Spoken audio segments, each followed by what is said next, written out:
Hello, happy hump day, right? It's hump day, I think, yeah. Wednesday, August 29th. Thank you so much for the positive comments in the group and the people who have watched the masterclass. Thank you. If you haven't checked it out yet, I would love you to, because I think I know it's valuable information, that it works and can help you. And even if you're, not quite sure what you want, but you're lonely, watch it.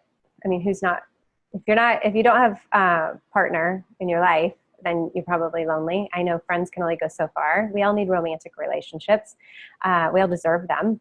So check it out, see what's there. I would love for you to watch it, but that's not my point.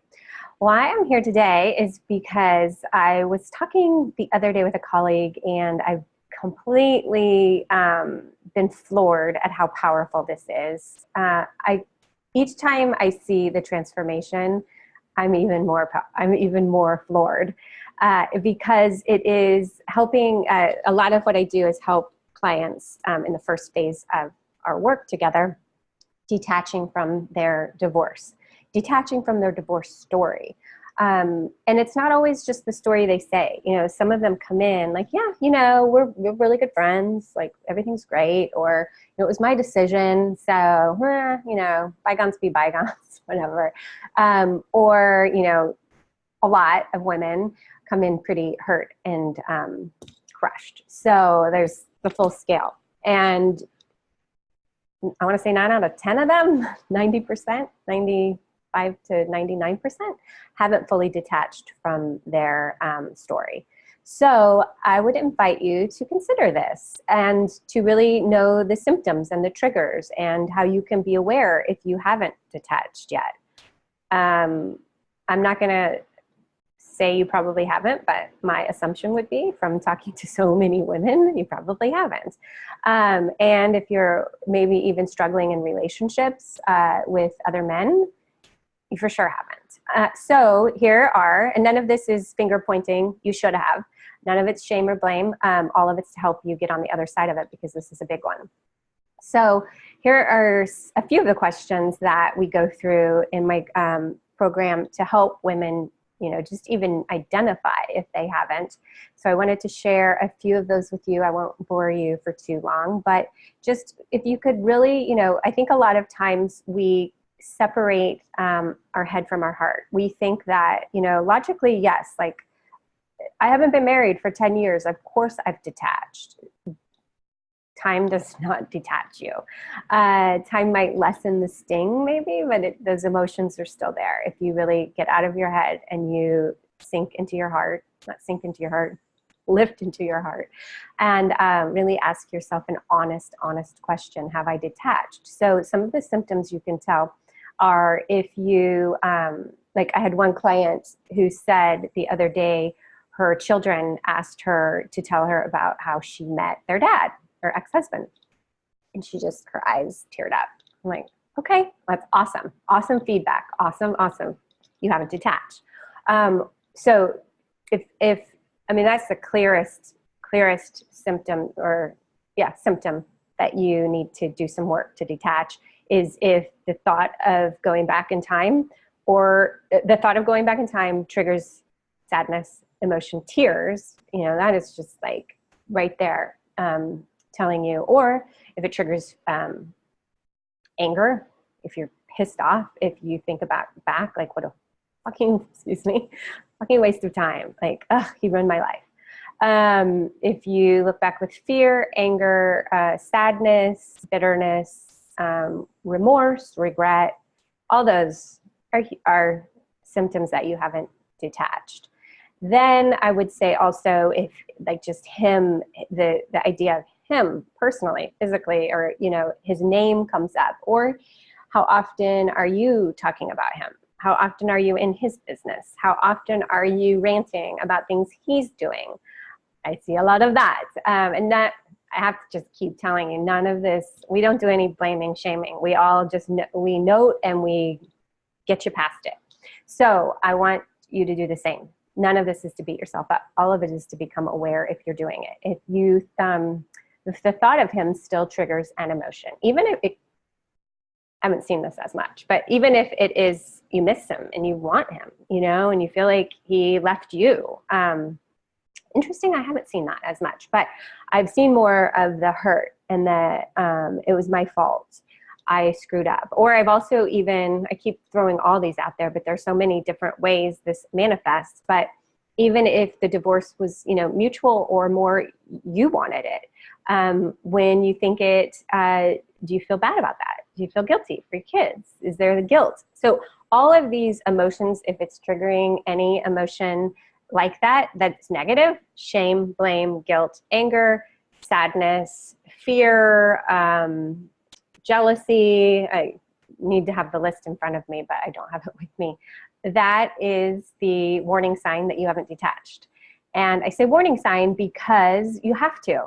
I mean, don't be the person who hasn't detached, because it's going to hold you back in everything. It's going to hold you back in any relationship that you want moving forward, having it be a healthy bond. It's going to hold you back in parenting, and it will hold you back in your career. It is holding you back from taking chances in every part of your life. It's holding you back from living with your heart, because there's still a part of your heart that's screaming out to you that needs healed. So I really, really want you to sit with this one and really go from here to where it's happening. Because I think so many times we think that we are past something logically, and we're logically past it, but that's, I don't know if that's half the battle or half the gift, is getting, healing your heart and really, really healing that detachment. And so you can, you know, answer these questions to your kids with no negative attachment at all towards your marriage or your ex. You guys, like, I know you're like, but you don't get it. He may have, and I'm sorry, he may have physically abused you, emotionally abused you, all of those things. You still can get on the other side of it and detach. And once you heal those emotions, they have to be healed. If they're not, they're just going to sit there screaming out, like, you know, when your kids are hungry, your baby was hungry. There's just always like, help me, help me, help me. And that is going into every single thing you do. If you're not interested in finding a man ever again in your life, which if you are thinking that, I'd love to discuss that, because I don't think it's a great strategy, but everybody can do what they want. But I think you're really, you know, shutting down a very important part of your life.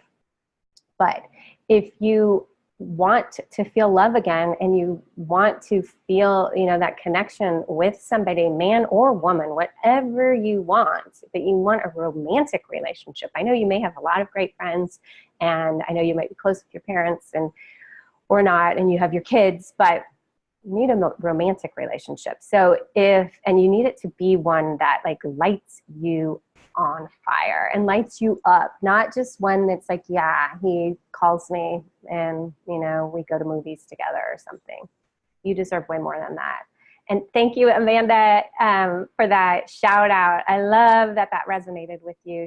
I don't know if you noticed, but we were talking the other day, and she's in a good spot, or she's in a decision spot. I won't share everything, but I love that you said it resonated, because we all deserve to get what we want. If we didn't want it, that wouldn't be what's right for us. But if you want it, that's what you deserve. So keep that in the back of your pockets. Keep it always there. You always deserve what you want. So, I mean, except maybe like ice cream at 2 a.m. That's a different kind of thing. But if you have these desires that deep down you've always felt, those are true, and you have to respect them and listen to them. So anyway, I'm getting off track. But I would really, really, this is my key message for the day, is note if you have detached from your ex emotionally, if you have detached from your marriage, your divorce. It could be that you haven't detached from the shame of a divorce. There's so many layers to this, and I'm not trying to simplify it, but I'm also not trying to make it sound like it is super, super complicated, because it's not. It's not at all. And it is all telling you with 100% certainty you can get on the other side of it so fast. And I can help you. So If you are interested and you think that you haven't detached and you are ready to, or you'd like to learn more, maybe you're not ready to, you're just dipping your toe in the water and like, what's this all about? I don't even know if I want to. Some people aren't ready, some people don't want to, but I will tell you, you need to because it helps you. I'm just here to like pull you over the finish line, so to speak. So if you do want to chat, I always keep a few appointments open. What is today? Wednesday. I think tomorrow is probably full, but over the weekend also is usually a great time because I don't know if you know why would you, but my schedule, I don't have my kids on the weekends, which is really, really strange, but I don't. They are with their dad and it's great and he loves it and I love it. So I always have open weekend. I always keep some time on weekends because I know it's so helpful to single moms to have the weekends because most people might have a few hours on the weekend where they're free. Some, I guess that's an assumption. I don't know. I don't know if you do or not, but if you like a weekend call, I usually have some slots open. I'd love to talk to you. It would just be great to get you some traction on this because everybody needs it. And if you don't know how to book a call, the link is up in the About section. There's a link there and you can jump and look on the calendar and pick a time that works for you. And if there's not any on there, message me and we can figure something else out because I want to talk to you. So I think this is just like a huge, huge, huge, huge, huge thing everybody needs to do. And remember, it's not up here, it's right here. And it is vital. It is just, you all deserve it. So anyway, thank you. Happy, happy Wednesday. I hope that the week is going well for you so far. I can't believe September is like coming up. Looking for the button, but bye and I'll talk to you soon. Bye.